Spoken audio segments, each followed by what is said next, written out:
சிவம் Sai academy, எங்கள் கனவு உங்களின் அரசு வேலை. அனைத்து மாணவர்களுக்கும் வணக்கம். இந்த வகுப்பில் வார்ம் அப் டெஸ்டினுடைய கீ ஆன்சரை எக்ஸ்பிளனேஷனோட பார்க்க போகிறோம். ஸோ ரொம்ப முக்கியமான விஷயம் இந்த எக்ஸ்பிளனேஷன் தான். காரணம் என்னென்னா, ஒவ்வொரு கேள்வியையும் நான் உங்களுக்கு விளக்கும் போது உங்களுக்கு இலக்கணம் பற்றிய புரிதல் மிக தெளிவாக வரும். கணிதம் பற்றிய புரிதல் மற்றும் ரீசனிங் பற்றிய புரிதல் ரொம்ப தெளிவாக வரும். எனவே மாணவர்கள் கவனமாக இந்த எக்ஸ்பிளனேஷன் வீடியோவை கவனிங்க. ரொம்ப முக்கியம். முதல் கேள்வி பாருங்க. பொருந்தாத ஒன்றை தேர்ந்தெடுக்க 4 ஆப்ஷன் கொடுத்துருக்குறாங்க. பொருந்தாத ஒன்றுனா 3 தொடர்புல இருக்கும், ஒன்று மட்டும் தொடர்பில்லாமல் இருக்கும். இப்போ பாருங்க, இதுல கண்ணன் என்பது பெயர்ச்சொல், சென்றான் என்பது வினைச்சொல், மலர் என்பது பெயர்ச்சொல். இது சொல்லின் வகைகள் 4 நமக்கு தெரியும்.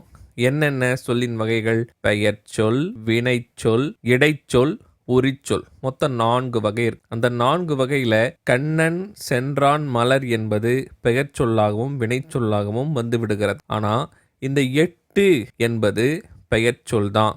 இந்த 8 என்பதும் ஒரு பெயர்ச்சொல் தான். ஆனால் இது சார்பெழுத்தின் வகையில் வருகிறது. ஆனால் இது சொல்லின் வகையில் பெயர்ச்சொல் தான், எண்ணு பெயரில் தான் வருது. ஆனாலும் இது குற்றியலுகரமாக நாம் எடுத்துக்கொள்ளலாம். அதுவும் என்ன குற்றியலுகரம்? வன்தொடர் குற்றியலுகரமாக எடுத்துக்கொள்ளலாம்.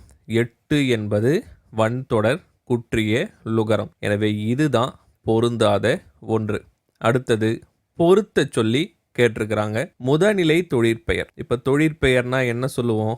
அடித்தல் என்பது ஒரு அல்ஈற்று விகுதி தொழிற்பெயர் தான் அடித்தல். இந்த அடித்தலினுடைய அடிச்சொல் எது அப்படின்னு பார்த்தீங்கன்னா அடி. இப்போ அடித்தல் என்ற சொல்லினுடைய அடிச்சொல் எதுனா அடி. இதுதான் முதநிலை தொழிற்பெயர். இதுதான் நம்ம என்ன சொல்றோம்? முதநிலை தொழிற்பெயர். இப்போ முதல்நிலை தொழிற்பெயருக்கு அடி. எதிர்மறை தொழிற்பெயர் என்றால் எதிர்மறை பொருள் தரும். பாருங்க, கொல்லாமை. கொல்லாமை என்பது எதிர்மறை தொழிற்பெயர். விகுதி பெற்ற தொழிற்பெயர். தொழிற்பெயருக்கு பல்வேறு விகுதிகள் இருக்கிறது. அதுல ஒண்ணுதான் அல் என்பது. இப்போ ஆளல் என்று இருக்கிறது இல்லையா, இது விகுதி பெற்ற தொழிற்பெயர். முதநிலை திரிந்த தொழிற்பெயர். அதென்ன முதநிலை திரிந்த தொழிற்பெயர்? எடுத்துக்காட்டுக்கு சுடுதல் என்று ஒரு தொழிற்பெயர் இருக்கு. இது அல்ஈற்று தொழிற்பெயர். இது அல்ஈற்று தொழிற்பெயர். இதுல விகுதி கெட்டுடுச்சுன்னா சுடு என்று வரும். அப்ப இது முதநிலை தொழிற்பெயர்.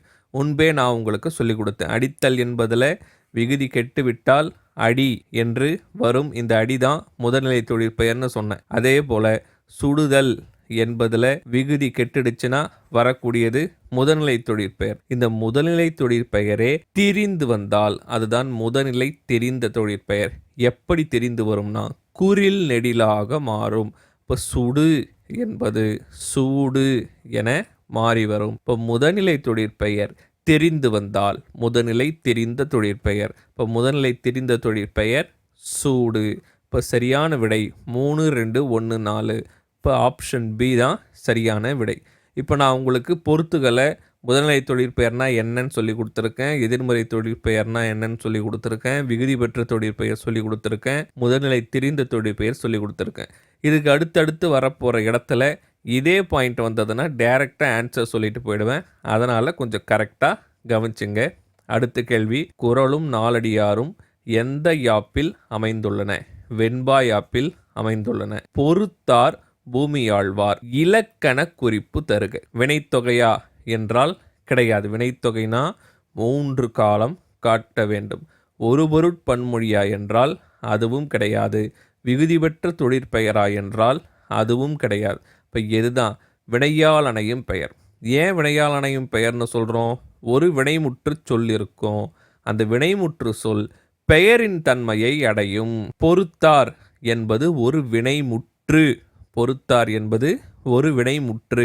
அந்த வினைமுற்று பெயரின் தன்மையை அடைந்தால் அதுதான் வினையால் அணையும் பெயர்.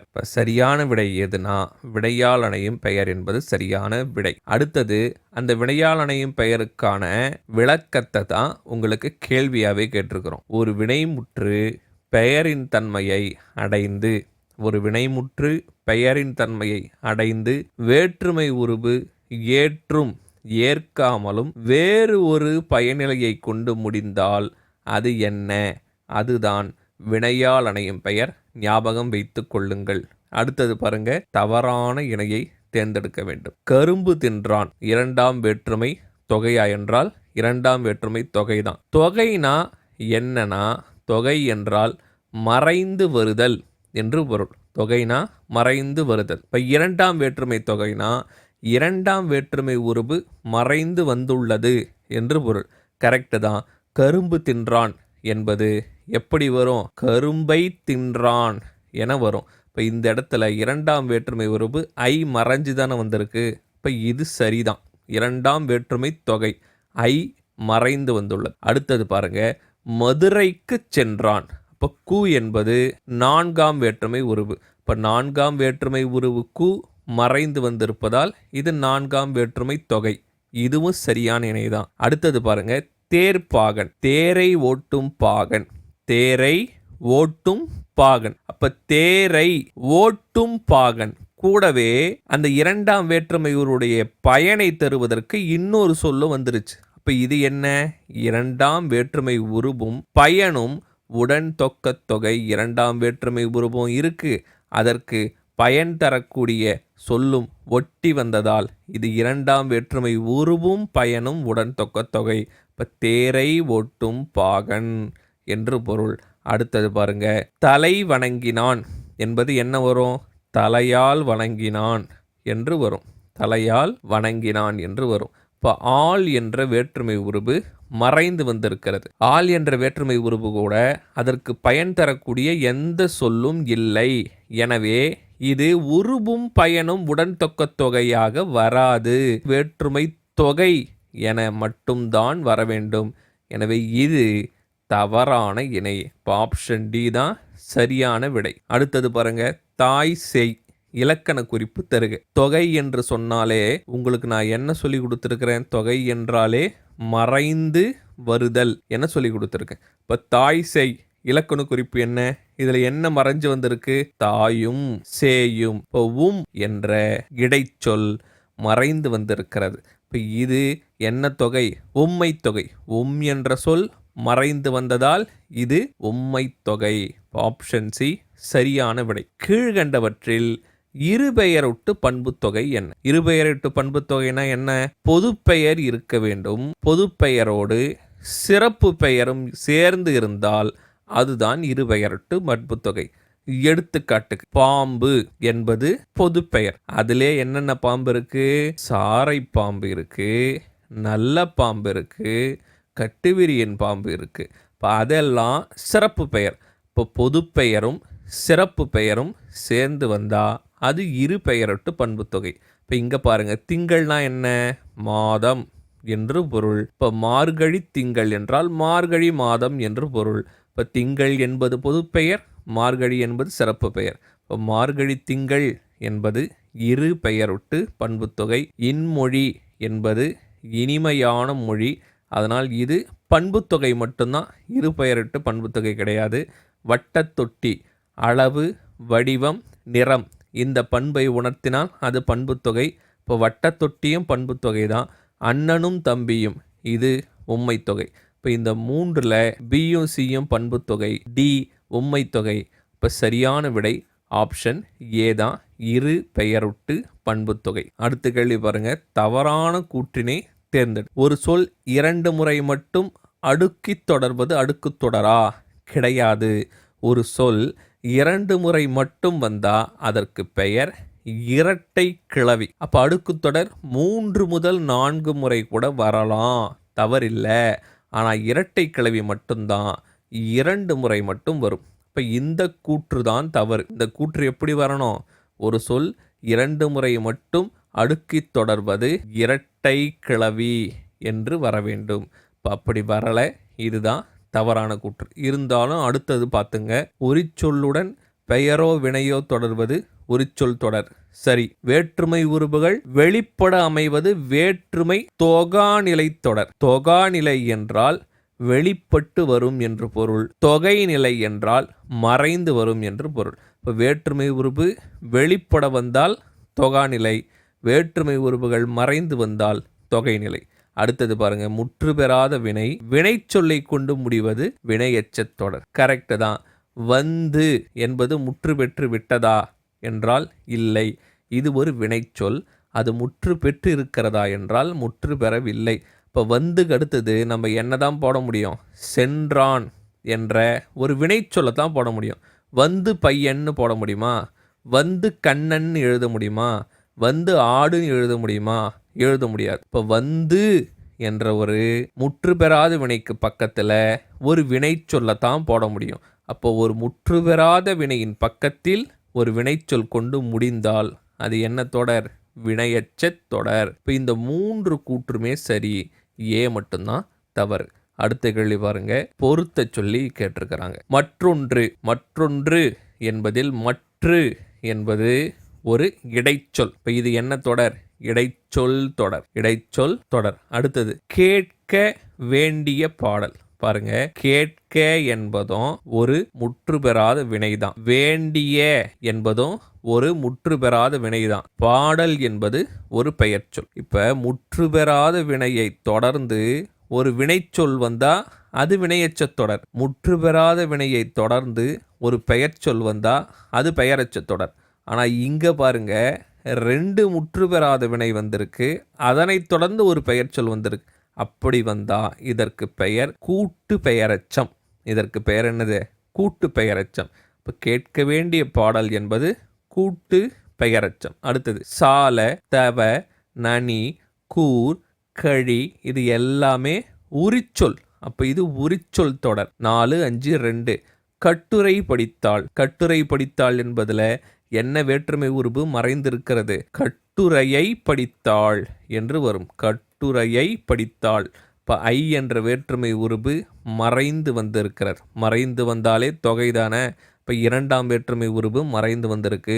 இப்போ 2ஆம் வேற்றுமை தொகை. நல்லா பாருங்க, 2ஆம் வேற்றுமை தொகை.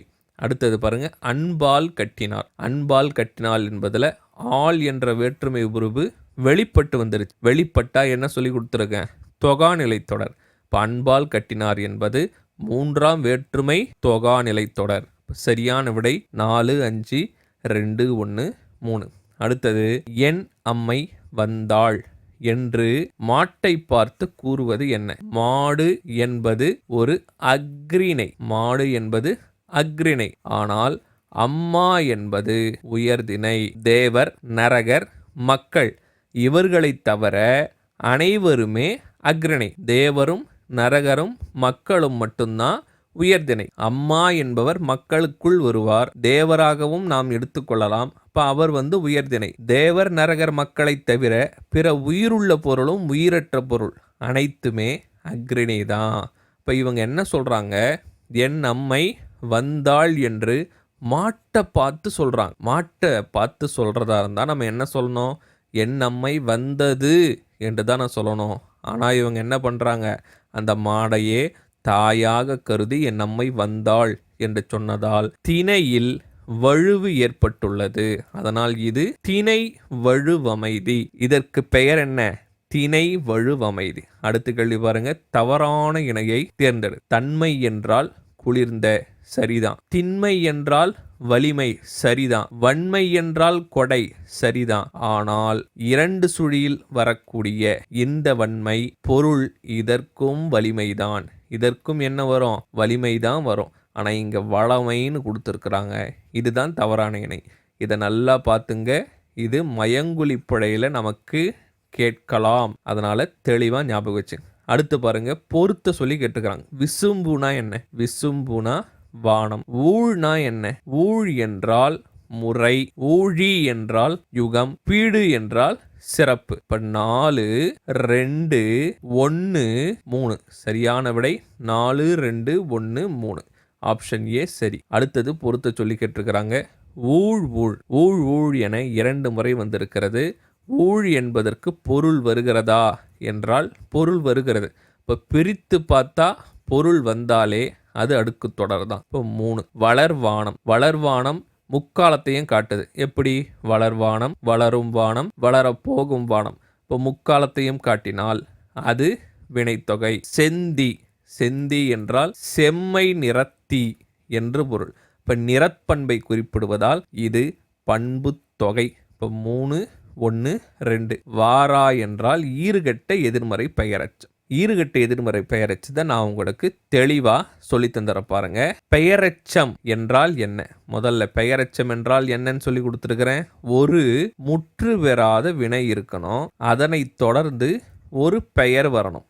அப்படி வந்தா அது பெயரெச்சம். இப்ப பாருங்க, வந்த பையன் என நான் எடுத்துக்கிறேன். பையன் என்பது ஒரு பெயர் சொல், வந்த என்பது முற்று பெறாத ஒரு வினை.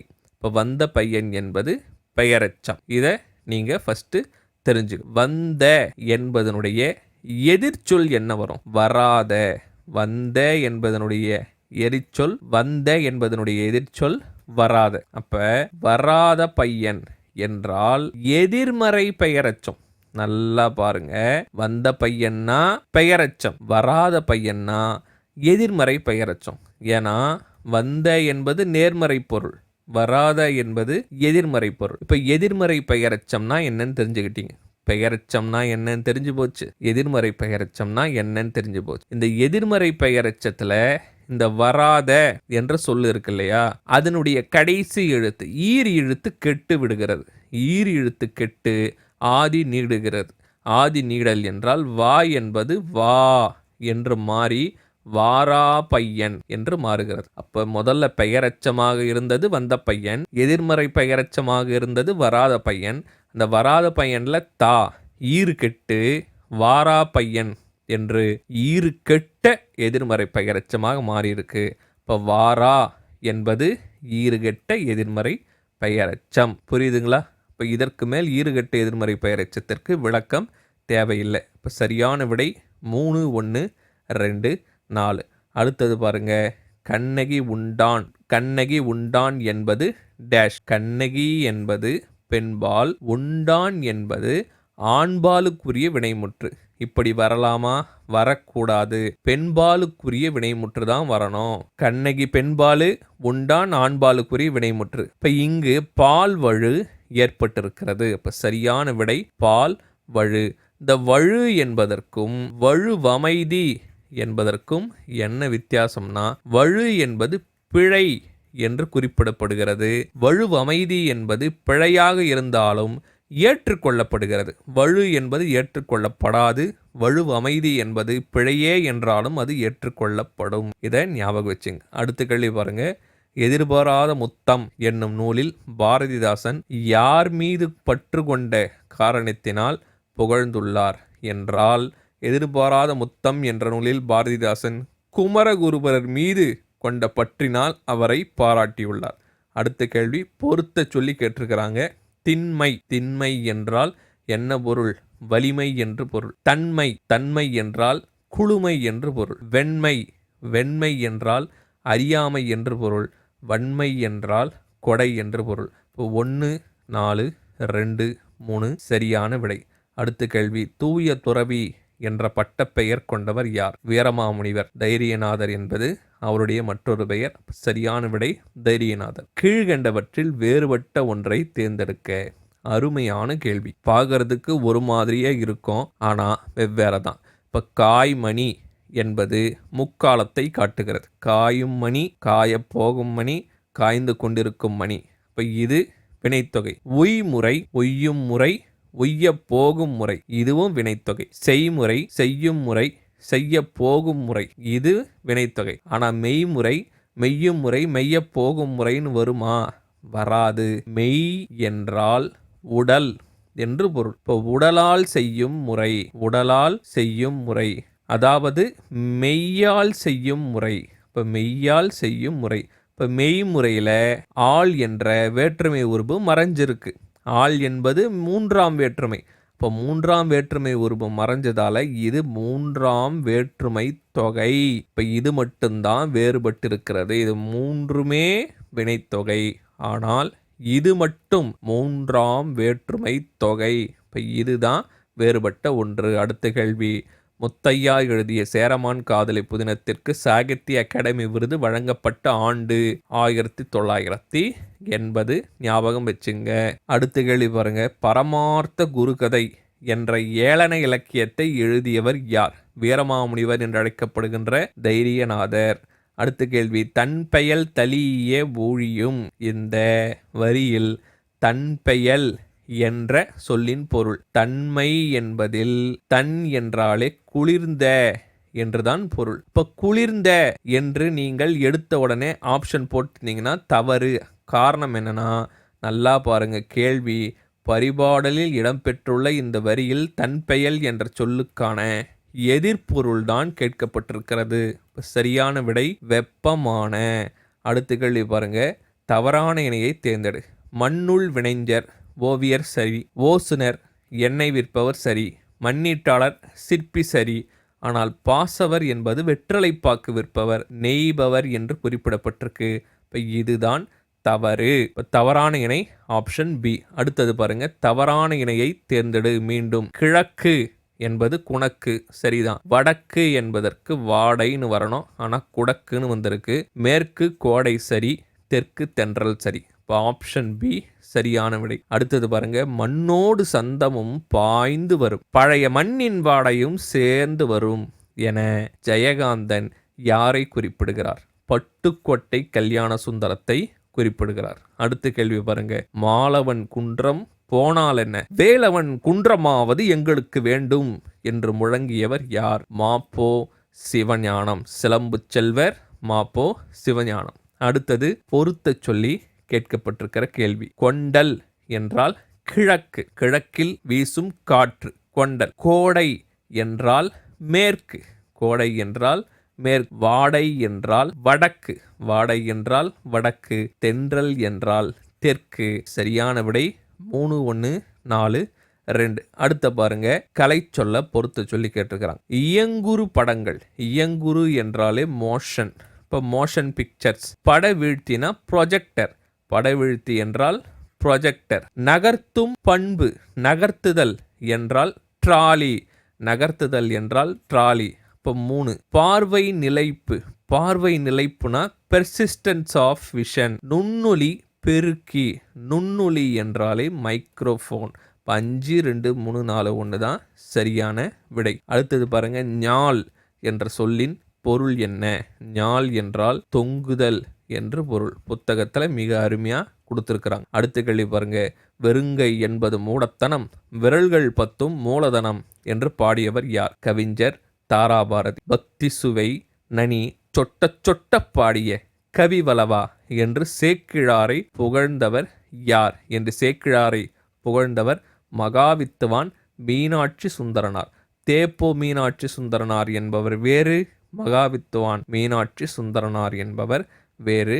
ஞாபகம் வைத்துக் கொள்ளுங்கள். அடுத்தது பாருங்க, பொறுத்த சொல்லி கேட்கப்பட்டிருக்கிற கேள்வி. அல்லல் என்றால் என்ன பொருள்னா துன்பம். அரா, அரா என்றால் பாம்பு என்று பொருள். ஆ என்றால் பசு என்று பொருள். கமலம் என்றால் தாமரை என்று பொருள். மேதி என்றால் எருமை என்று பொருள்.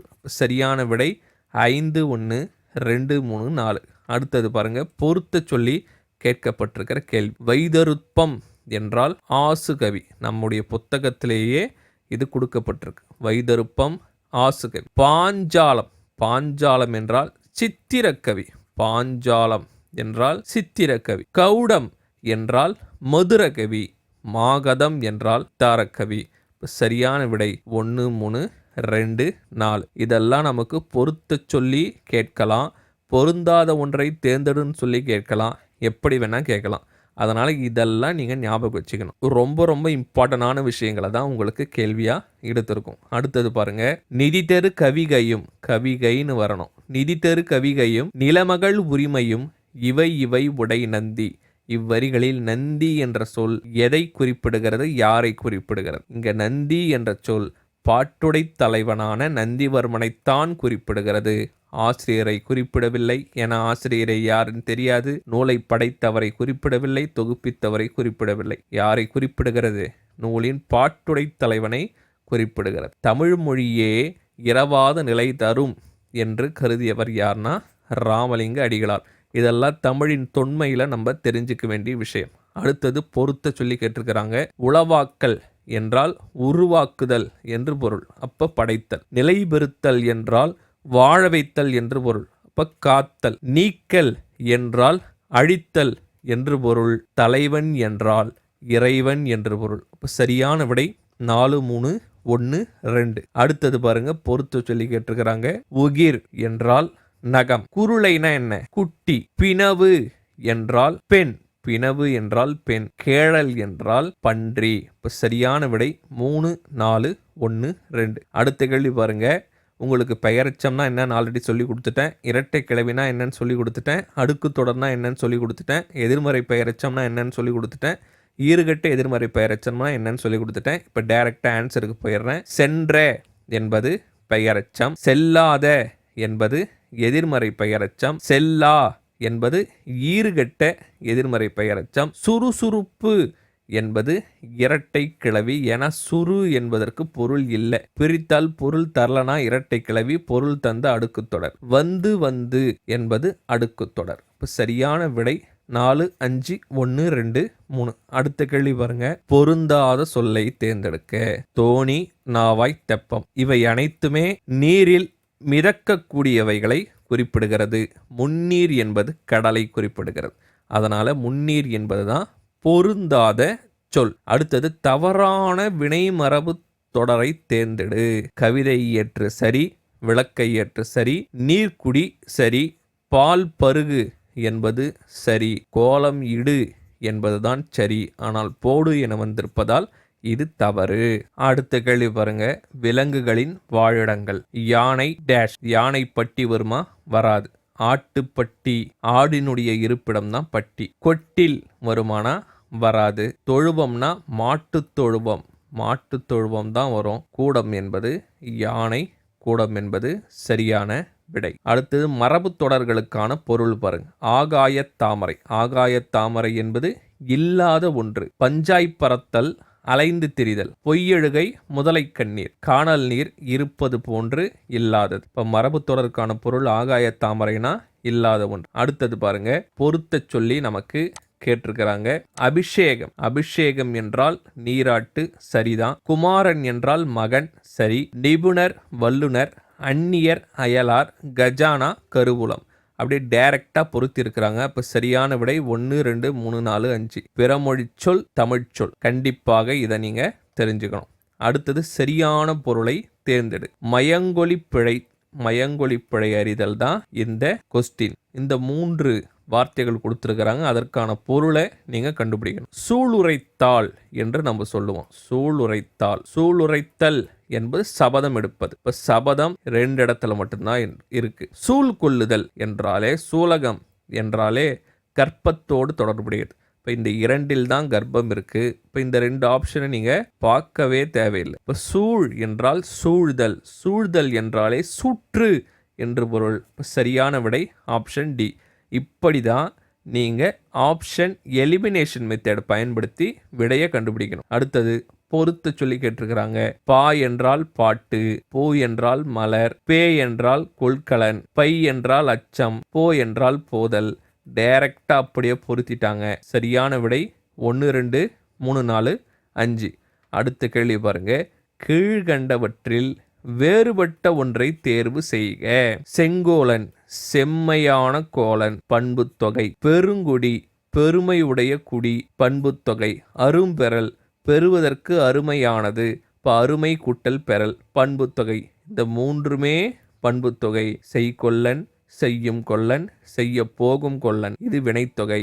இப்போ இதுதான் சரியான விடை. அடுத்த கேள்வி. கம்பராமாயணம், திருக்குறள் பெருமையை கருதி தமிழுக்கு கதி இவ்விரு நூல்கள் என குறிப்பிட்டவர் செல்வகேசவராயர். மிக மிக முக்கியமான கொஸ்டின். தாமரை நயனம் என்பது என்ன? தாமரை நயனம் என்பது ஓமை தொகை. இதற்கு என்ன பொருள்னா, தாமரை போன்ற விழி கொண்டவள். தாமரை போன்ற விழி கொண்டவள். போல என்ற ஓமை உருபு மறைந்து வந்திருக்கு. அதனால் தொகை, ஓமை தொகை என்பது சரியான விடை. அடுத்தது பாருங்க. பொருத்த சொல்லி கேட்டிருக்கிறாங்க. அமலன் என்றால் என்ன பொருள்? குற்றமற்றவன் என்று பொருள். கார்குலாம் நிறத்தான் என்றால் மேகக்கூட்டத்தை போன்ற நிறம் கொண்டவன் என்று பொருள். மாதவர் என்றால் முனிவர் என்று பொருள். குறிசில் என்றால் தலைவன் என்று பொருள். இப்போ 3, 1, 4, 2 சரியான விடை. அடுத்தது கீழ்கண்டவற்றில் எது வினையச்சம் அல்ல? வினையச்சம்னா முற்று பெறாத வினையை தொடர்ந்து வினைச்சொல் மட்டும் வரும். அப்படி வந்தா மட்டும்தான் அது வினையச்சம். பணிந்து நின்றான், இங்க என்னதான் நம்ம எழுத முடியும்? நின்றான் என்ற வினை முற்று தான் எழுத முடியும். இப்போ பணிந்து நின்றான், இது வினையச்சம், சரிதான். புதைத்து வைத்தான், வைத்தான் என்பதும் ஒரு வினைச்சொல் தான். இப்போ இதுவும் ஒரு வினையச்சம் தான். வளைத்து கொடுத்தான், வளைத்து கொடுத்தான் என்பதும் ஒரு வினைமுற்று தான். இப்போ முற்று பெறாத வினை வினைமுற்று வந்தாலே அது வினையச்சம்தான். நனிக்கடிது என்பது உரிச்சொல் தொடர், நனிக்கடிது என்பது உரிச்சொல் தொடர். அதனால் இதுதான் வினையச்சம் அல்ல, வேறுபட்ட ஒன்று. அடுத்த கேள்வி பாருங்க. 16 செவ்வியல் தன்மைகள் கொண்டது செம்மொழி, அதுவே நம்மொழி என கூறியவர் தேவநேய பாவாணர். தமிழின் 11 தகுதி கோட்பாடுகளை வரையறுத்தவர் மணவை முஸ்தப்பா. மால் என்ற ஆங்கில சொல்லின் பொருள் என்ன? பல்லங்காடியகம். ஏன்னா மால்ல பல்வேறு வகையான அங்காடிகள் இருக்கும். அதனால சுத்த தமிழ் சொல் எதுனா பல்லங்காடியகம் என்பதுதான் சரியான விடை. அடுத்தது பாருங்க, பொருத்த சொல்லி கேட்டிருக்கிறாங்க. சாலம் என்றால் என்ன மரம்? ஆச்சா மரம். கோழி என்றால் என்ன மரம்னா அரச மரம். கோ என்றாலே அரசர் தானே, அப்போ கோழி என்றால் அரச மரம். தமாலம் என்றால் பச்சை மரம், தமாலம் என்றால் பச்சை மரம். நாளிகேரம்னா நமக்கு தெரியும், தென்னை. போந்து என்றால் பனை. 5, 3, 4, 2, 1 சரியான விடை. கீழ்கண்டவற்றில் ஏது தன்வினை? தன்வினை என்றால் அந்த வினை பயன் முழுமையாக எழுவாய்க்கு சென்றிருக்க வேண்டும். பாருங்க, அவனை திருந்தச் செய்தான். இதுல திருந்தியது யாருன்னு பாருங்க. இதுல திருந்தியது யாருன்னா எவனோ ஒருத்தர் திருந்திருக்கிறான், இவர் திருத்தி இருக்கிறார். அப்ப திருந்தியது வேறு எவரோ ஒருவர். அப்ப இது தன்வினையானா? கிடையாது, இது பிறவினை. தந்தை மகனை படிக்க வைத்தார். இப்ப படித்தது யார்? தந்தை இல்ல, மகன். அப்ப இதுவும் பிறவினை தான். பள்ளிக்கு புத்தகங்கள் வருவித்தார், புத்தகங்களை வர வச்சிருக்கிறார். அப்ப இதுவும் பிற வினைதான். அவர்கள் நன்றாக படித்தனர், படித்தது யாரு? அவர்கள். இது மட்டும்தான் தன்வினை. இப்போ ஒரு சொல்லினுடைய பயனிலையினுடைய பயன் எழுவாயை சேர்ந்தால் அது தன்வினை, எழுவாயை சேரவில்லை என்றால் அது பிறவினை. இப்போ சரியான விடை அவர்கள் நன்றாக படித்தனர் என்பதுதான். அடுத்த கேள்வி, பிழையுள்ள சொற்றொடரை தேர்ந்தெடு. பிழையுள்ள சொற்றொடரை தேர்ந்தெடு. வல்லினம் எங்கு மிகுந்திருக்கு மிகாம இருக்கு என்று நம்ம பார்க்கணும். கதவை திறந்து அந்த கால சட்டையை எடு. கதவை திறந்து. இரண்டாம் வேற்றுமை விரியில என்ன மிக வேண்டும்? வல்லினம் மிக வேண்டும். மிகுந்திருக்கு, சரி. அந்த கால, அந்த இந்த என்ற சுட்டு சொற்களின் பின் வல்லினம் மிக வேண்டும். மிகுந்திருக்கு, இப்ப இது சரி. சிறிது மோரை முதியவருக்கு கொடு. 4ஆம் வேற்றுமை விரியில் வல்லினம் மிக வேண்டும். இப்போ இதில் பாருங்க, முதியவருக்கு கொடு என்பதில் கூ என்பது 4ஆம் வேற்றுமை உருபு வெளிப்பட்டு வந்திருக்கு. இப்போ 4ஆம் வேற்றுமை விரியில் வல்லினம் மிக வேண்டும், மிகுந்திருக்கு, இது சரியான விடை. ஊருக்கு சென்று. ஊருக்கு என்பதும் 4ஆம் வேற்றுமை விரி, இப்போ மிகுந்திருக்கு. ஊருக்கு சென்று நாளை திரையரங்கில் முதல் காட்சியை பார். 2ஆம் வேற்றுமை விரியிலும் வல்லினம் மிக வேண்டும். 2ஆம் வேற்றுமை விரி 4ஆம் வேற்றுமை விரியில் வல்லினம் மிக வேண்டும், மிகுந்திருக்கிறது. இப்போ இது சரி. ஆனால் இங்கே பாருங்க, மாமா நாளை வருவதாக கூறினால் ஆக என்ற சொல்லுக்கு பின் வல்லினம் மிக வேண்டும். ஆனால் இங்கே மிகல, வருவதாக கூறினார், இக்கு வர வேண்டும், இங்கே வரலை. இப்போ இதுதான் தவறான விடை. இப்போ மாமா நாளை வருவதாக கூறினார். ஏன் தவறு? ஆக என முடியும் சொற்களுக்கு பின் வல்லினம் மிக வேண்டும், இங்கு மிகவில்லை. அதனால் இது தவறு. அடுத்தது பாருங்க, கீழ்கண்டவற்றில் எது தவறானது? கடி மலர் உரிச்சொற்றொடர் தான். என்ன பொருள் தருது? மிகுதியான மனம் மிக்க மலர். உரு பசி. உரு என்றாலும் மிகுதி என்றுதான் பொருள். மிகுந்த பசி. நனி நன்று, மிக்க நன்று என்று பொருள். மிகுதியான நன்று என்று பொருள். ஆனால் கடிநகர் என்றால் அதிக காவல் கொண்ட நகர் என வர வேண்டும். அதிக மனம்மிக்க நகர் என்று வந்திருப்பது தவறு. இப்போ இதுதான் தவறான விடை. அடுத்தது பொறுத்த சொல்லி கேட்டிருக்கிறாங்க. கலை சொற்கள். பிலாலஜிஸ்ட். பிலாலஜிஸ்ட் என்றால் தத்துவவியலாளர். போனாலஜிஸ்ட். போனோலஜிஸ்ட் என்றால் ஒலியியல் ஆய்வறிஞர். ஃபோனடிக்ஸ். ஃபோனடிக்ஸ் என்றால் ஒலியியல். பாலிகிளாட் என்றால் பன்மொழியாளர். சரியான விடை 3, 2, 4, 1. அடுத்தது பாருங்க, எழுத்து வகை அறிந்து பொருத்த சொல்லி கேட்டிருக்கிறாங்க. இயல் என்பதில் ஈ எடுத்துங்க, புதிது என்பதில் பூ எடுத்துங்க. இதை இப்பு ப்ளஸ் ஊ என பிரிக்கணும். ஆணி என்பதில் ஆ எடுத்துங்க, வரம் என்பதில் வா எடுத்துங்க. இதை இவ் ப்ளஸ் ஆ என எடுத்துக்கணும். கடைசி எழுத்து பாருங்க, இயல்ல இல்லு, புதிதுல தூ. இதை எப்படி எழுதணும்? இத்து கூட்டல் ஊன்னு எடுத்துக்கணும். ஆணியில நீ, இதை இன்னு கூட்டல் ஈன்னு எடுத்துக்கணும். வரம்ல இம். இப்போ இதை வச்சு தான் நம்ம என்ன செய்ய போகிறோம்? பொருத்த போகிறோம். இப்போ இயல் என்பதில் முதல் எழுத்து என்னவா இருக்குன்னா உயிர் எழுத்தாக இருக்கு. கடைசி எழுத்து என்ன எழுத்தாக இருக்குன்னா மெய் எழுத்தாக இருக்கிறது. உயிர் முதல் மெய்யீர் எங்கே இருக்குது பாருங்க, 2ல் இருக்குது. இப்போ இயல் என்பது உயிர் முதல் மெய்யீர். அடுத்தது புதிதுல முதல்ல என்ன இருக்குன்னா மெய் எழுத்து இருக்கு, கடைசியில் என்ன முடியுதுன்னா உயிரில் முடியுது. அப்போ மெய் முதல் உயிரீர் எங்கே இருக்குது பாருங்க, 4ல் இருக்குது. இப்போ 2, 4. ஆணியில் ஆ என்பது உயிர், ஈ என்பதும் உயிர். அப்போ உயிர் முதல் உயிரீர் எங்கே இருக்குது? 1ல் இருக்குது. வரம் என்பதில் இவ் என்பது மெய், இம் என்பதும் மெய். மெய் முதல் மெய்யீரு எங்கே இருக்குது? 3ல் இருக்குது. இப்போ 2, 4, 1, 3 என்பது சரியான விடை. அடுத்தது பாருங்க, எதிர்ச்சொல்லோடு நீங்கள் பொருத்தணும். எதனோடு பொருத்தணும்? எதிர்ச்சொல்லோடு பொருத்தணும். வசி என்ற சொல்லினுடைய எதிர்ச்சொல் என்னன்னா வெயில். ஏன்னா குளிர்ந்த என்பது தான் வசி, இங்கு வெயில் என்பது சரியான விடை. குழியி என்றால் அணுகுதல், ஆனால் எதிர்ச்சொல் விலகுதல். கலாம் என்றால் ஆர்ப்பரிப்பு, இங்க அமைதின்னு வரும். கலாம் என்றால் ஆர்ப்பரிப்பு, அமைதி.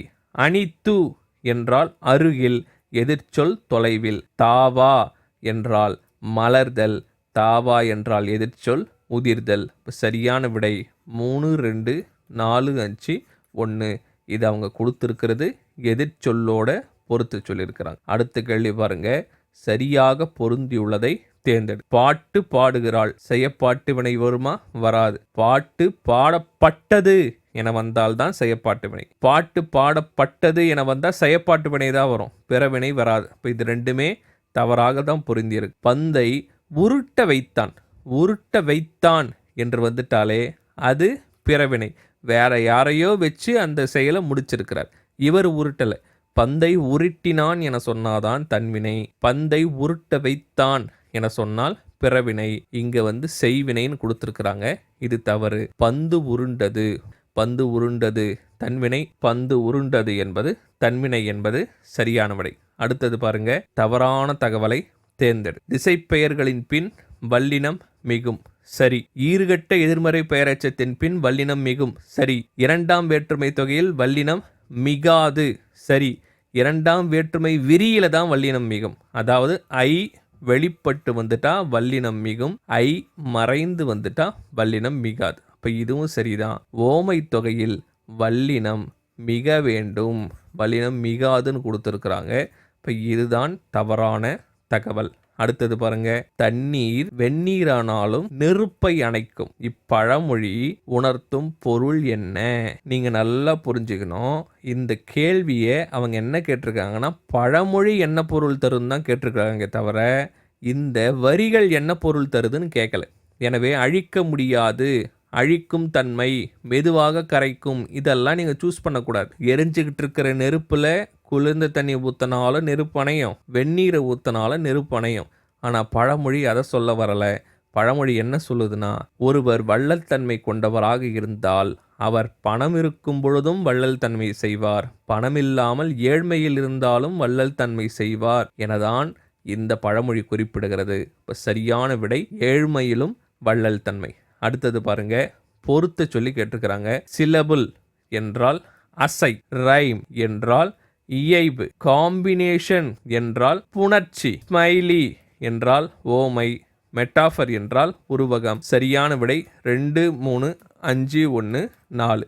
அடுத்த கேள்வி பாருங்க, கீழ்கண்டவற்றில் எந்த சொல் உதவி என்ற பொருளில் வரும்? கடைப்பிடி. இப்போ பாருங்க, கடைப்பிடி என்றால் ஒரு கடையை பிடி என்று பொருள்.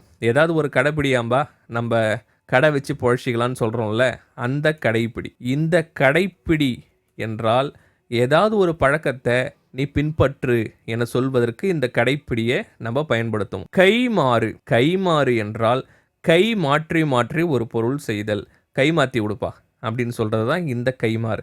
இந்த கைமாறுக்கு பொருள் தான் பயன் அல்லது உதவி. சரியான விடை கைமாறு. இம் என்ற ஒற்று மிகுந்திருக்கக்கூடிய கைமாறு தான் உதவி என்ற பொருளில் வரும். இந்த 4 ஆப்ஷனையும் பாருங்க, ஒற்றெழுத்து மட்டும்தான் வித்தியாசம். அந்த ஒற்றெழுத்தில் பொருளே மாறி இருக்கும். அந்த அளவுக்கு ஒற்றெழுத்து ரொம்ப முக்கியம். அடுத்த கேள்வி பாருங்க, தெளிவாகவே கொடுத்துட்டாங்க. கீழ்கண்டவற்றில் இலக்கண குறிப்பு அடிப்படையில் பொருந்தாத ஒன்றை தேர்ந்தெடு. இப்போ இந்த 4 விஷயத்துல ஏதோ ஒன்று மட்டும் வேற இலக்கண குறிப்பு, 3 ஒரே இலக்கண குறிப்பு. இப்போ சொன்னோர் என்றால் என்னன்னா வினையாளனையும் பெயர். சொன்னவன், சொன்னோர், செய்தவன், செய்யோர், கொடுத்தவன், கொடுத்தோர், பொறுத்தார், இந்த மாதிரி ஆர், ஆண், ஆள் இதெல்லாம் முடிஞ்சதுன்னா, இந்த விகுதியிலெல்லாம் முடிஞ்சதுன்னா அது வினையாளனையும் பெயர் தான். இப்போ சொன்னோர், கொடுத்தோர், உணர்ந்தோர் இவை அனைத்துமே வினையாளனையும் பெயர். இப்போ நீங்கள் அடுப்போர் என்பதும் வினையாளனையும் பெயரானா கிடையாது. அடுப்போர் எப்படி பிரியனா அடு கூட்டல் போர். அடு என்றால் செய் என்று பொருள். இது என்ன இலக்கண குறிப்புனா வினைத்தொகை. செய்போர், செய்யும் போர், செய்ய போகும் போர். இதனுடைய பொருள் போர் செய்தல் பற்றியது தான். அப்ப இது வினைத்தொகை. அடுப்போர் என்பது வினைத்தொகை. சொன்னோர், கொடுத்தோர், உணர்ந்தோர் என்பது வினையாளனையும் பெயர். அடுத்த கேள்வி, முருகுகான் ஆறு பாயும் என்ற வரியில் முருகு என்ற சொல் உணர்த்தாத பொருள் எது? முருகு என்றால் என்னென்ன பொருள் இருக்குன்னா நரவம், தேன், கள், மணம், அழகு, அணி. இந்த பொருள் எல்லாம் முருகு என்ற சொல்லுக்கு இருக்கு. எந்த பொருள் மட்டும் இல்லைனா மனம் என்பது இல்லை. இந்த மனம் என்பது நம்முடைய அகத்தை குறிப்பிடுகிறது. 3 சுழி நாவில் வரக்கூடிய மனம் என்பது வாசனையை குறிப்பிடுகிறது. முருகு என்பது அகத்தை குறிப்பிடாது. இப்போ இதுதான் பொருந்தாத பொருள். அடுத்தது பாருங்க, கீழ்கண்டவற்றில் எது எவை வியங்கோள் வினைமுற்று விகுதிகள்? கா, இய, இயர் இந்த 3 தான் வியங்கோள் வினைமுற்று விகுதிகள். அடுத்தது பாருங்க, பொருத்த சொல்லி கேட்டிருக்கிறாங்க. ஆகுபெயர். எளிமையான வினாதான். ஒன்று பெற்றால் ஒளிமயம். ஒன்று என்பது எண்ணக்கூடியது. இப்போ எண்ணல் அளவை ஆகுபெயர். மஞ்சள் பூசினான். மஞ்சள் என்பது நிறம், அதனால் பண்பு குறிப்பிடுகிறது, பண்பாகு பெயர். பைங்குள் பசுமை கூட்டல் கூழ் காரியத்தை குறிப்பிடுகிறது, காரியவாகு பெயர். கார் அறுத்தான் காலத்தை குறிப்பிடுகிறது, காலவாகு பெயர். வகுப்பறை இடத்தை குறிப்பிடுகிறது, இடவாகு பெயர். 1, 2, 3, 4, 5 என்பது சரியான விடை. அடுத்த கேள்வி பாருங்க, அருமையான கேள்வி. துப்பார்க்கு துப்பாய, துப்பாக்கி, துப்பார்க்கு தூவும் மழை என்ற குறளில் அடிக்கோடிட்டுள்ள சொல் உணர்த்தும் பொருள் யாது? அதாவது துப்பாக்கி என்ற சொல் உணர்த்தும் பொருள் என்ன? இப்போ இந்த குறளுக்கான பொருள் பாருங்க, துப்பார்க்கு. துப்பார்க்கு என்றால் உண்பவருக்கு என்று பொருள். துப்பாய நல்ல உணவுகளை உண்டாக்கி. துப்பார்க்கு துப்பாய, துப்பாய தூவும் மழை, தானும் உணவாகி செல்வது மழை. இப்போ துப்பார்க்கு என்பது உண்பவரை குறிப்பிடுகிறது, துப்பாக்கி என்பது உணவை குறிப்பிடுகிறது. இப்போ சரியான விடை உணவு. இந்த கேள்வி டிஎன்பிஎஸ்சியில் கேட்கப்பட்ட கேள்வி, ஞாபகம் வைத்துங்க. அடுத்த கேள்வி, தா என்ற வேர்ச்சொல்லை வினை எச்சமாக மாற்று. வினை எச்சம்னா முற்று பெறாத வினை இருக்கணும், அதனை தொடர்ந்து வினை சொல் தான் வரணும். இப்படி இருந்தாதான் அது என்னது?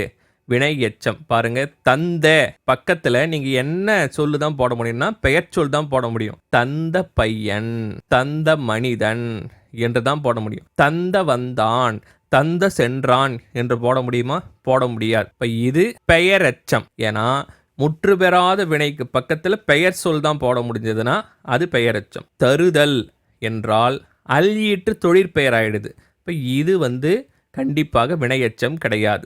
தந்தான் என்பது வினை முடிந்து விட்டது. இப்ப இது வினைமுற்று. அப்ப தந்து என்றால் தந்து வந்தான், தந்து வந்தான் என்பதுல தந்து என்பது முற்று பெறாத வினை, வந்தான் என்பது வினைச்சொல். இப்ப தந்து வந்தான் என்பதுதான் வினையெச்சம். அடுத்த கேள்வி பாருங்க, கீழ்கண்டவற்றில் எது பிழையற்ற சொற்றொடர்? மிக அருமையான கேள்வி. அவை என்பது என்ன? அவை என்பது பன்மை. அவை என்பது என்ன? பன்மை. யாவும், யாவையும், அனைத்தையும், யாவற்றையும் என்பதும் என்னது? பன்மைதான். ஆனா இங்க பாருங்க, பயனிலையில இருக்கின்றது என இங்க ஒருமையில முடிஞ்சிருக்கு. இது அனைத்துமே பன்மையில இருக்கு. அப்போ இந்த 3 தான் பிழை அற்ற தொடர். இது பிழை உள்ள தொடர். கேள்வி பிழை உள்ள சொற்றொடரை கேட்டிருக்க வேண்டும், பிழையற்ற தொடரை கேட்டிருக்க கூடாது. இப்போ சரியான விடை ஆப்ஷன் ஏ. 72வது கேள்வி, நாம் பிழை உள்ள தொடரை தான் தேர்ந்தெடுக்க வேண்டும். அடுத்த கேள்வி பாருங்க, பொறுத்த சொல்லி கேட்டிருக்கிறாங்க. ஆல்ரெடியே உங்களுக்கு சொல்லி கொடுத்த இலக்கண குறிப்பை வச்சு தான் கேட்டிருக்கிறாங்க. விதையாமை என்பது எதிர்மறை தொழிற்பெயர். எப்படி நம்ம இதற்கு முன்பே கொல்லாமை, செய்யாமை என்றெல்லாம் சொன்னமோ அதே போல விதையாமை என்பது எதிர்மறை தொழிற்பெயர். மறைமுகம். மறைமுகம் என்றால் தாமரை போன்ற முகம் போல என்ற ஓம உருவு மறைஞ்சிருக்கு. இப்போ இது ஓமை தொகை. கடி கமழ். கடி என்றாலே மிகுதி என்று பொருள். இப்போ உரிச்சொல் தொடர். செய்கோலம். செய்கோலம் என்றால் வினைத்தொகை. நெடுநிலை என்றால் பண்புத்தொகை. இப்போ சரியான விடை 5, 4, 1, 3, 2. அடுத்த கேள்வி பாருங்க, தவறான இணையை தேர்ந்தெடு. பிடி என்றால் பெண் யானை, சரி. வேழம் என்றால் ஆண் யானை, சரி. தெங்கு என்றால் தேங்காய், சரி. வறுக்கை என்றால் பலாப்பழமா என்றால் வறுக்கை என்றால் பலாப்பழம்தான். ஆனால் இங்கு மயங்கொலி பிழையாக வழங்கப்பட்டிருக்கிறது. வறுக்கை என இந்த ராதான் வர வேண்டும். உங்களுக்கு வறுக்கை என பெரிய ராவை கொடுத்திருக்கிறாங்க. இப்போ இது தவறு. இப்போ இதுதான் தவறான இணை. அடுத்த கேள்வி பாருங்க, இலக்கண முறைப்படி தவறாக இல்லாததை தேர்ந்தெடு. இலக்கண முறைப்படி தவறாக இல்லாததை தேர்ந்தெடு. இவை என்பது பன்மை, பழங்கள் என்பதும் பன்மை. அன்று என்பது வருமா? வராது. இவை பழங்கள் அல்லன்னு வரணும். இப்போ இது தவறு. இது பழம் அன்றுன்னு வரணும். காரணம் என்ன? இது என்பது ஒருமை, பழம் என்பது ஒருமை, அன்று என்பது ஒருமை. இது என்பது ஒருமை, பழங்கள் என்பது இங்கே பன்மை வந்துருச்சு, அல்ல என்பதும் பன்மை வந்து விட்டது. அப்போ இதுவும் தவறு. இப்போ இது பாருங்க, எத்துணை ஆண்டு பழமையானது. இதுதான் சரியான விடை. அடுத்த கேள்வி பாருங்க, சரியான விடையை தேர்ந்தெடு. மயங்கொலி சொற்களை கொடுத்துருக்குறாங்க. மறை, மறை. மறை என்றால் மானை குறிப்பிடும்.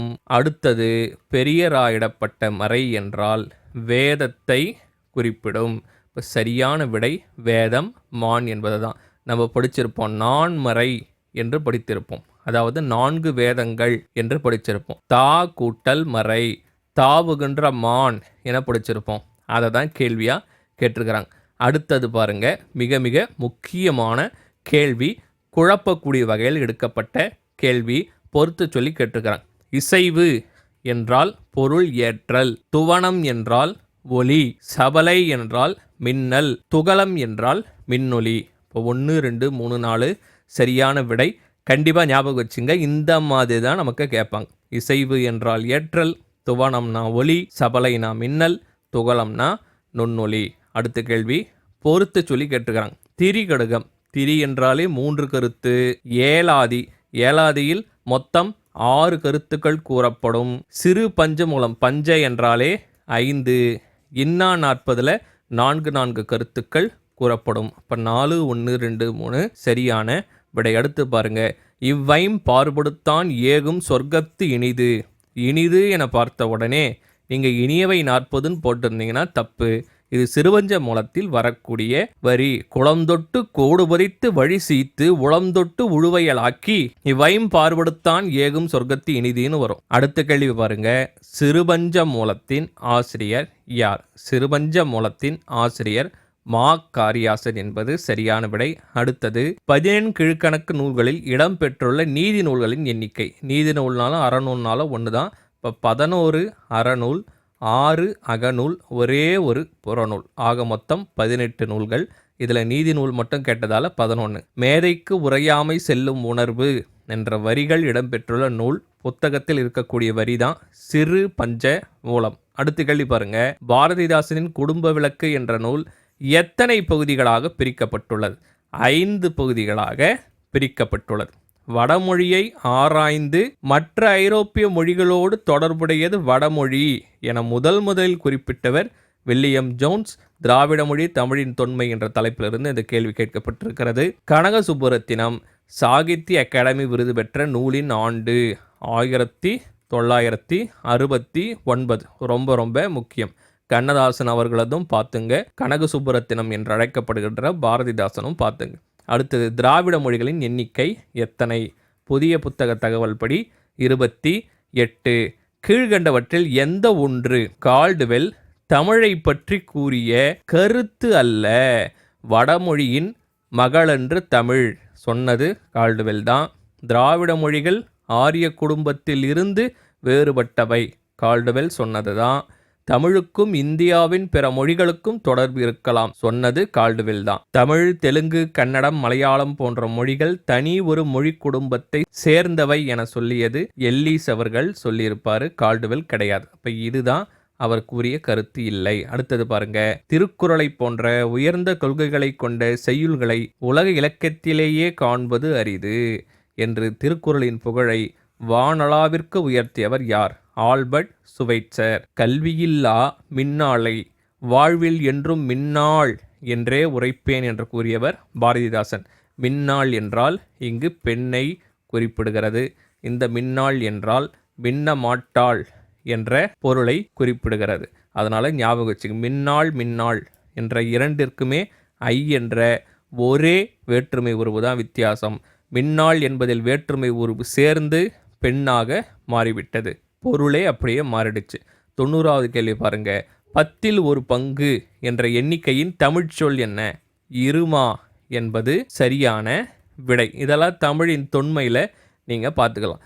ஆக மொத்தம் தமிழில் 90 கேள்வி கேட்டோம். அந்த 90 கேள்விகளுக்கும் உங்களுக்கு விடை சொல்லியிருக்கு. அடுத்தது பாருங்க, ரீசனிங்லேருந்து கேள்வி கேட்கப்பட்டிருக்கு. 3, 15, 35, 63, 99, 143. எப்பொழுதுமே எண் தொடர் வரிசை கேட்கும்போது மதிப்பு அதிகமாகிக் கொண்டே போனால் கண்டிப்பாக கூட்டி இருக்கிறார்கள் அல்லது பெருக்கி இருக்கிறார்கள் என்றுதான் பொருள். முதல்ல கூட்டி இருக்கிறாங்களான்னு செக் பண்ணுங்க. 3லிருந்து எத்தனை கூட்டினா 15 பாருங்க. 3லிருந்து எத்தனை கூட்டினா 15? 12 கூட்டினா 15. 15லிருந்து 35 20 கூட்டணும். 35லிருந்து 63 எவ்வளவு கூட்டணும்?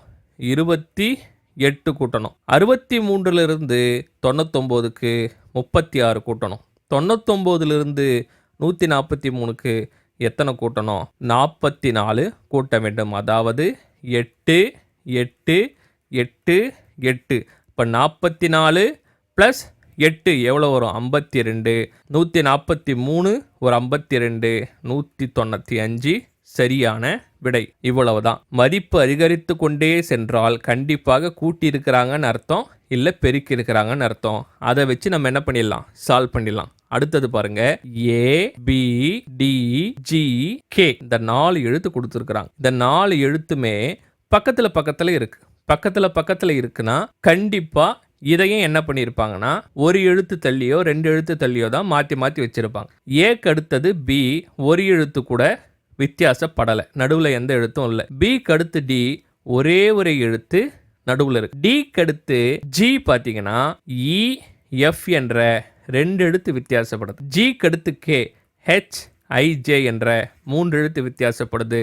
அப்போ கேக்கு அடுத்தது 4 எழுத்து வித்தியாசப்படணும்.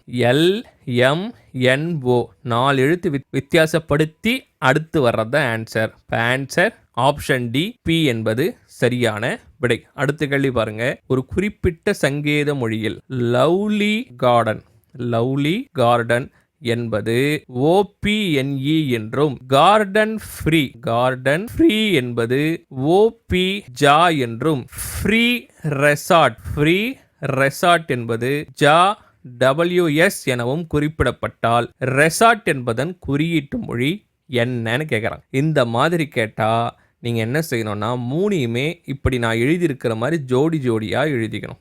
எழுதிக்கிட்டு ஒன்று மற்றொன்றோட கம்பேர் பண்ணோம். எப்படி கம்பேர் பண்ணுறது? இங்கே பாருங்கள், லவ்லின்னு ஒரு வார்த்தை இருக்குது, கார்டன் ஒரு வார்த்தை இருக்குது. இங்கே பாருங்கள், கார்டன் ஒரு வார்த்தை இருக்குது, ஃப்ரீன்னு ஒரு வார்த்தை இருக்குது. ரெண்டுத்திலையுமே என்ன வார்த்தை காமனாக இருக்குது? மேலே கார்டன் காமனாக இருக்குது. கீழேயும் என்ன வார்த்தை காமனாக இருக்குன்னா ஓபி என்ற வார்த்தை காமனாக இருக்குது. இப்போ மேலே கார்டன் காமனாக இருக்குது, கீழே ஓபி காமனாக இருக்குன்னா அப்போ கார்டன் என்ற சொல் ஓபி என குறிப்பிடப்பட்டிருக்கிறது. அடுத்தது பாருங்க, கார்டன் ஃப்ரீ, ஃப்ரீ ரெசார்ட்னு இருக்கு. இந்த ரெண்டு இணையில் ஃப்ரீ தான் காமனாக இருக்கு. இப்போ ஃப்ரீயை அடிச்சிட்டோன்னா கீழே எந்த வார்த்தை காமனாக இருக்குன்னா ஜேஏ என்ற ரெண்டு வார்த்தை காமனாக இருக்குது. அப்போ ஃப்ரீ என்றால் ஜேஏ, ஃப்ரீ என்றால் ஜேஏ, என்இ என்றால் லவ்லி, டபிள்யூஎஸ் என்றால் ரிசார்ட். அவங்க கேட்டிருக்கிற கேள்வி ரிசார்ட் என்பதன் குறியீட்டு மொழி என்ன? டபிள்யூஎஸ் என்பதுதான் சரியான விடை. அடுத்த கேள்வி ரொம்ப ரொம்ப எளிமையான கேள்விதான். ஒருவர் 2 கிலோமீட்டர் கிழக்கு திசையில் பயணம் செய்கிறார். திசை என்று போட்டாலே நம்ம என்ன செஞ்சுக்கணும்னா திசை எழுதிக்கணும். வடக்கு, கிழக்கு, தெற்கு, மேற்கு. அடுத்து என்ன பண்ணோம்னா கொஸ்டின் எப்படி போகுதோ அதே ஃப்ளோவில் போகணும். பாருங்க, சேகர்னு ஒருத்தர் இருக்கார், எஸ்ன்னு போட்டுக்கிறார். அவர் என்ன செய்கிறாரு? 2 கிலோமீட்டரு கிழக்கு திசையில் போகிறார். இதுதானே கிழக்கு திசை. எத்தனை கிலோமீட்டர்? 2 கிலோமீட்டர் கிழக்கு திசையில் போகிறார். பின்னர் வலப்புறமாக திரும்புகிறார். கிழக்கு திசையில் போனால் இது வலப்புறம், இது இடப்புறம். அப்போ வலப்புறமாக 300 மீட்டர் நடக்கிறார். 300 மீட்டர் நடக்கிறார். நடந்துட்டு மறுபடியும் வலப்புறமாக 100 மீட்டர் நடக்கிறார். மறுபடியும் இது வலப்புறம், இது இடப்புறம். வலப்புறமாக 100 மீட்டர் நடக்கிறார். பின்னர் வலப்புறமாக 300 மீட்டர் நடக்கிறார். இப்படி வந்த பிறகு இது வலப்புறம், இது இடப்புறம். மறுபடியும் என்ன செய்கிறார்னா 300 மீட்டர் நடக்கிறாரு. தற்போது அவர் ஆரம்பித்த இடத்திலிருந்து எவ்வளவு தொலைவில் இருப்பார்? இவர் இந்த இடத்துல கிழக்கு திசைக்கு இணையான திசையில் எவ்வளோ தூரம் தான் நடந்திருக்கிறாரு? 100 மீட்டர் தான் நடந்திருக்கிறார். இவர் கிழக்கு திசையில் தான் 2 கிலோமீட்டர் பயணிக்கிறாரு. ஆனால் அதே கிழக்கு திசையில் வெறும் 100 மீட்டர் தான் ரிட்டர்ன் போயிருக்கிறார். மீதி இருக்கிற அந்த 300 மீட்டரும் அவர் வடக்கு திசையிலையும் தெற்கு திசையிலையும் பயணிச்சிருக்கிறார். அதனால் அதை நம்ம என்ன பண்ண முடியாதுன்னா தூரத்தில் மைனஸ் பண்ண முடியாது. அவர் எந்த திசையில் 2 கிலோமீட்டர் பயணம் செய்தாரோ அந்த திசையில் பயணித்த தொலைவை தான் நம்ம கழிக்க முடியும். இப்போ 2 கிலோமீட்டர் நடந்திருக்கிறாரு, ஆனால் ரிட்டர்ன் 100 மீட்டர் தான் நடந்திருக்கிறதால அப்போ 2 கிலோமீட்டர்னா 2000 மீட்டர், ரிட்டர்ன் வந்தது 100 மீட்டர், கழிச்சா 1900 மீட்டர் இவர் தொலைவில் இருக்கிறார். காரணம் என்னன்னா கிழக்கு திசையில் அவர் திரும்ப பயணித்தது 100 மீட்டர் மட்டும்தான். அடுத்த கேள்வி பாருங்க, ABCDE ஆகியவர்கள் ஒவ்வொருவரும் கையில் ஒவ்வொரு தொகையை வைத்துள்ளார்கள். ABCDE 5 பேருமே சம் அமௌண்ட் வச்சிருக்கிறார். அடுத்த பாயிண்ட் பாருங்க, ஈயை விட சி அதிக தொகை வைத்துள்ளார். பாருங்க, இ ஒரு அமௌண்ட் வைத்திருக்கிறார்னா ஈயை விட சி அதிக தொகை. இப்போ சி அதிகமாக வச்சிருக்கிற மாதிரி நான் கோடு போட்டுக்கிறேன். அடுத்தது டிஐ விட பி அதிகமான தொகை. டி இருக்கிறாரு, டி ரேண்டமாக ஒரு கோடு போட்டுக்கிறேன். டிஐ விட பி அதிகமாக வச்சிருக்கிறார். இப்போ டியை விட பி அதிகமாக வச்சுக்கிறாருன்னு போட்டுக்கிறேன். ஆனால் ஏஐ விட குறைவாக வைத்திருக்கிறார். அப்போ ஏ தான் அதிகமாக வச்சிருக்கிறார். எனில் அவர்களுள் யார் அதிகமான தொகையை வைத்துள்ளார்? இந்த 5 கோடில் யாருடைய கோடு பெருசாக இருக்குது பாருங்க, ஏ உடைய கோடு தான் பெருசாக இருக்குது. இப்போ சரியான விடை ஆப்ஷன் பியில் இருக்கக்கூடிய ஏ தான். அப்போ சரியான விடை ஏ அதிகமான தொகை வைத்துள்ளார். அடுத்த கேள்வி பாருங்க, 7-1 64ன்னு குறிப்பிட்டிருக்கிறாங்க. 11-5 256 எனில் 19-6 எவ்வளவு? இந்த 64ஐயும் 256ஐயும் பார்த்தா உங்களுக்கு என்ன தோணுது? Square number. ஸ்கொயர் நம்பர்னா எதனுடைய ஸ்கொயர் நம்பர்?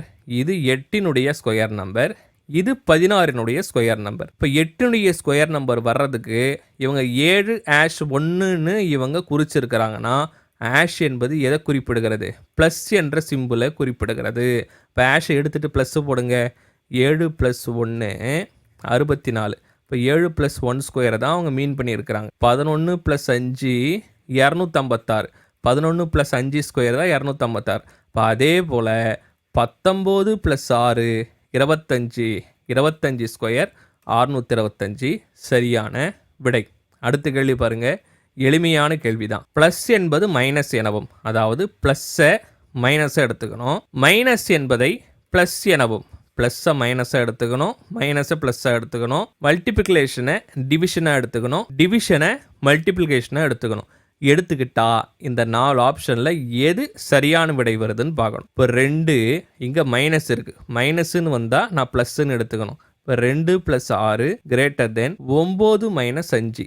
2 + 6 எவ்வளவு? 8. 9 - 5 எவ்வளவு? 4. இப்போ 8ஐ விட இது சின்னது தான், ஆனால் பெருசுன்னு சிம்பிள் இருக்குது. அப்போ இது கண்டிப்பாக வராது, தவறு. அடுத்தது பாருங்கள், 6 × 3 பெருக்கலை வகுத்தலாக மாற்றிக்கணும். 9 ÷ 3 9 × 3 மாற்றிக்கணும். 6 × 3 2, 9 3 27. 27 விட 2 சின்னது, ஆனால் பெருசாக இருக்கிற மாதிரி சிம்பிள் இருக்குது. இப்போ இந்த கூற்றும் தவறு. அடுத்தது பாருங்கள், 15 + 12 ப்ளஸ்ஸுக்கு பதில் என்ன போடணும்? -12. 17 - 3 17 + 3ன்னு போடணும். 15லேருந்து 12 போனால் 3, 17 3 20. 20 விட 3 சிறுசு தான், ஆனால் பெருசுன்னு கொடுத்துருக்குறாங்க. இதுவும் தப்பு. அப்போ லாஸ்ட் ஆப்ஷன் பாருங்கள், 8 × 4ன்னு இருக்குது. இப்போ வகுத்தல் 4 ஆகிடும். 6 ÷ 5ன்னு இருக்குது, 6 × 5ன்னு வரும். இப்போ 8 ÷ 4 2, 6 5 30. 2 விட 30 பெருசு. இதுதான் சரியான விடை. அடுத்த கேள்வி பாருங்க, 10 ஆண்டுகளுக்கு பின்பு ஷங்கரின் வயது 10 ஆண்டுகளுக்கு முன்பு டேவிட்டின் வயதைப் போல் 2 மடங்கு. தற்போது ஷங்கர் டேவிட்டை விட 9 வயது மூத்தவர். இப்போ இந்த கொஸ்டின்ல மொத்தம் 3 கண்டிஷன் கொடுத்துருக்குறாங்க. 10 ஆண்டுகளுக்கு பின்பு ஒரு கண்டிஷன், 10 ஆண்டுகளுக்கு முன்பு ஒரு கண்டிஷன், தற்போது ஒரு கண்டிஷன். மொத்தம் 3 கண்டிஷன் இருக்கு. இப்படி 3 கண்டிஷன் எடுத்தா நம்ம தற்போது என்ற கண்டிஷனில் இருக்கக்கூடிய தகவலை வச்சு சால்வ் பண்ணணும் அப்படின்னா ஈஸியாக ஆன்சர் கண்டுபிடிக்கலாம். பாருங்க, 3 கண்டிஷனில் தற்போது இருக்கக்கூடிய கண்டிஷன் என்ன சொல்லுது? ஷங்கர் டேவிட்டை விட 9 வயது மூத்தவர். ஷங்கரை எஸ்ன்னு எடுத்துக்கிறேன், டேவிட்டை டின்னு எடுத்துக்கிறேன். ஷங்கருடைய வயசு டேவிட்டை விட 9 வயசு அதிகம். இப்போ டேவிட்டோட வயசு நான் எக்ஸ்ன்னு எடுத்துக்கிட்டா ஷங்கருக்கு 9 வயசு அதிகம். அப்போ x + 9 என்று சொல்லலாமா? இப்போ இந்த கண்டிஷனுக்கு நம்ம ஃபார்முலா கொண்டு வந்தாச்சு. அடுத்து என்ன பண்ணோம்னா, மீதி இருக்கிற 2 கண்டிஷனுக்கு வாங்க. 10 ஆண்டுகளுக்கு பின்பு ஷங்கரின் வயதுன்னு சொல்லியிருக்கிறாங்க. 10 ஆண்டுகளுக்கு பின்புனா 10 வயசு இவருக்கு கூடியிருக்கும். அப்போ x + 19ன்னு மாறி இருக்கும். 10 ஆண்டுகளுக்கு பின்பு ஷங்கரின் வயது 10 ஆண்டுகளுக்கு முன்பு டேவிட்டின் வயதை போல் 2 மடங்கு. இப்போ 10 ஆண்டுகளுக்கு முன்னாடி டேவிட்டுக்கு வயசு என்னவா இருந்திருக்கும்? 10 வயசு குறைஞ்சிருக்கும். இப்போ எக்ஸு 10 ஆண்டுகளுக்கு முன்னாடி x - 10. இந்த இரண்டிற்கும் இருக்கக்கூடிய விகிதம் தான் 2 மடங்கு. இப்போ இதை வச்சு நம்ம ஈக்குவேஷன் ஃபார்ம் பண்ணணும் அப்படின்னா x + 19 / x - 10 = 2/1. அதாவது 10 ஆண்டுகளுக்கு பின்பு சேகரின் வயது 10 ஆண்டுகளுக்கு முன்பு டேவிட்டின் வயதை போல் 2 மடங்கு. அப்போ இரண்டையும் டிவைட் பண்ணிக்கிட்டு 2/1 அப்படின்னு போட்டு நம்ம ஆன்சரை சால்வ் பண்ணிடலாம். இப்போ x + 19 = 2 × x - 10. இப்போ x + 19 = 2x - 20. எக்ஸ் எல்லாம் ஒரு பக்கம் கொண்டு வாங்க, வேல்யூ எல்லாம் ஒரு பக்கம் கொண்டு வந்தீங்கன்னா 2x - x = 19 + 20. இப்போ x = 39. 39 வயது என்பது சரியான விடை. அடுத்த கேள்வி பாருங்க, உறவு முறையை வைத்து கேட்டிருக்கிறாங்க. கொஞ்சம் ட்விஸ்டான கேள்விதான். ஒரு நபரை குறித்து ஒரு ஆண் ஒரு பெண்ணிடம் கூறுகிறார். யாரோ ஒரு 3வது நபர் இருக்கிறார், அவரை எக்ஸ்ன்னு நான் எடுத்துக்கிறேன். ஒரு நபரை குறித்து ஒரு ஆண் ஒரு பெண்ணிடம் சொல்றார்.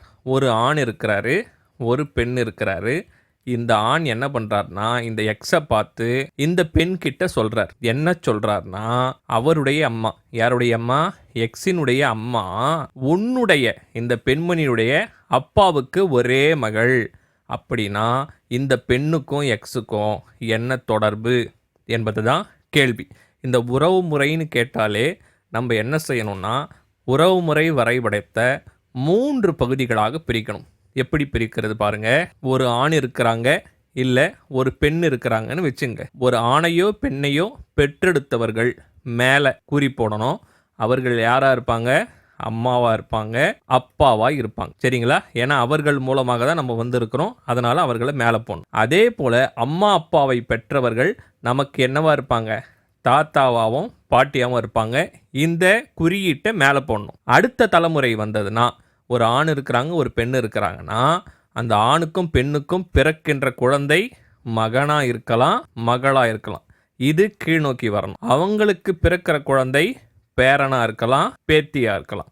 இவங்களுக்கு பிறக்கிறது மகன், மகள். ஆனால் இந்த ஆணு பெண்ணுக்கு பேரன், பேத்தி. இப்படி தான் நம்ம ஃப்ளோ சார்ட்டை கிரியேட் பண்ணணும். ஒருவேளை கணவன் மனைவி என்று சொன்னால் இந்த ஆணுக்கு மனைவி என்றால் லெஃப்ட் சைடு, இந்த பெண்ணுக்கு கணவன் என்றால் ரைட் சைடு.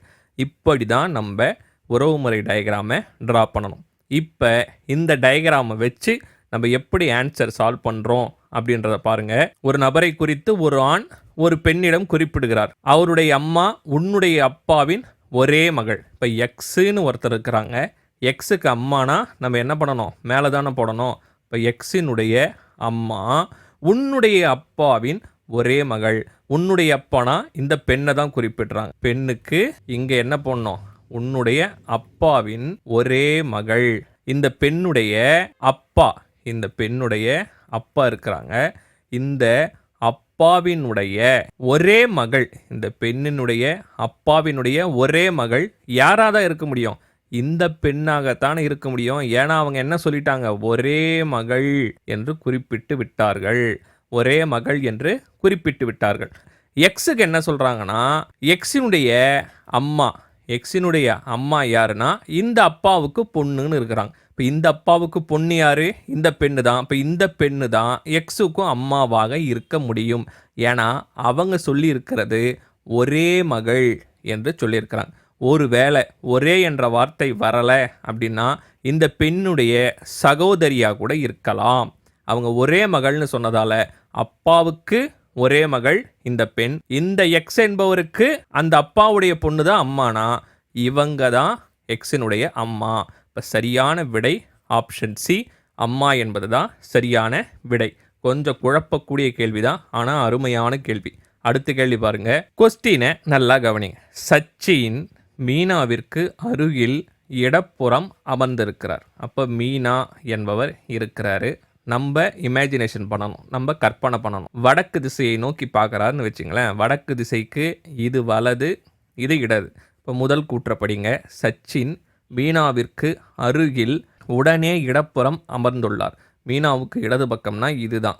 இங்கே சச்சின் அமர்ந்திருக்கிறார். மீனாவுக்கு இடப்புறம் உடனே யார் அமர்ந்திருக்கிறது அப்படின்னா சச்சின் தான் அமர்ந்திருக்கிறார். ஃபர்ஸ்ட் கண்டிஷன் சால்வ் பண்ணியாச்சு. அடுத்தது பாருங்க.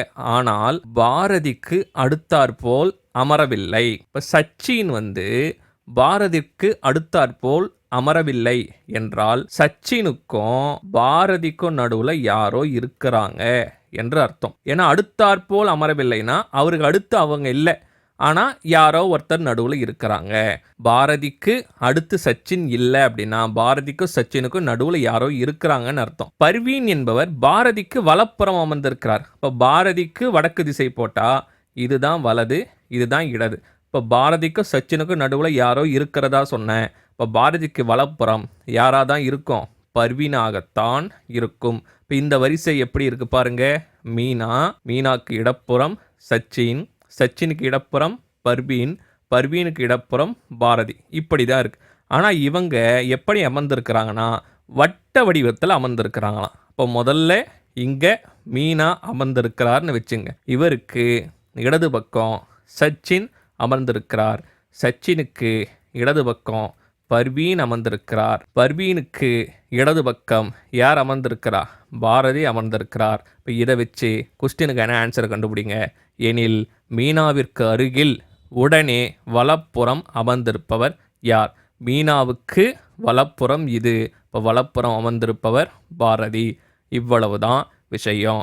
ஸோ கேள்வியிலிருந்தே நாம் பதில் கண்டுபிடித்து இருக்கிறோம். ஸோ மொத்தம் 100 கேள்விகளை நம்ம பார்த்து முடிச்சாச்சு.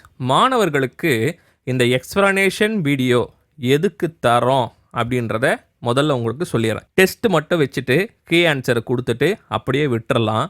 அதனால் உங்களுக்கு எந்த பயனுமே வராது. ஏன் இந்த எக்ஸ்பிளனேஷன் கொடுக்குறோம் அப்படின்னா நீங்கள் தேர்வில் செய்த தவறை திருத்திக் கொள்ளலாம். மேலும் பல புதிய விஷயங்களை தெரிஞ்சுக்கலாம். தெரியாத விஷயங்களையும் நீங்கள் தெரிஞ்சுக்கலாம். அதுக்காக தான் இந்த எக்ஸ்பிளனேஷன் என்ற ஒரு விஷயத்தையே கொண்டு வந்திருக்கிறோம். எனவே மாணவர்கள் என்ன செய்யணும்னா இந்த 100 கேள்வியில் என்னென்ன தவறுகள் நீங்கள் செஞ்சீங்களோ, என்னென்ன விஷயங்களை கற்றுக்கிட்டீங்களோ அதை கண்டிப்பாக நோட் போட்டு எழுதணும். இல்லை கொஸ்டின் பேப்பரில் நோட் பண்ணி வைக்கணும். அப்படி வச்சாதான் அது உங்களுக்கு பயன்படும். காதால கேட்கிறது உங்களுக்கு பயன்படும் என்பதை விட காதால் கேட்டதை நீங்கள் தவறு செய்ததில் திருத்திவிட்டால் மேலும் உங்களுக்கு பயன்படும். எனவே இந்த 100 கேள்விகளில் நீங்கள் என்னென்ன தவறு செய்தீர்களோ அனைத்தையும் திருத்துங்க, நோட்ஸ் எடுங்க, கொஸ்டின் பேப்பரில் கரெக்ஷன் பண்ணுங்க, மறுபடியும் கொஸ்டின்ஸை நல்லா அனலைசிஸ் பண்ணுங்க. காலையில் எழுந்ததிலிருந்து இரவு தூங்கும் வரை நீங்கள் டிஎன்பிஎஸ்சி படிப்பை மட்டும்தான் நினச்சிக்கிட்டே இருக்கணும். அப்படி நினச்சாதான் இனி வரும் காலங்களில் மிக அதிக மதிப்பெண் பெற்று நம்மால் வெற்றி பெற முடியும். அடுத்த மிக முக்கியமான ஒரு பதிவில் சந்திக்கிறேன். நன்றி, வணக்கம்.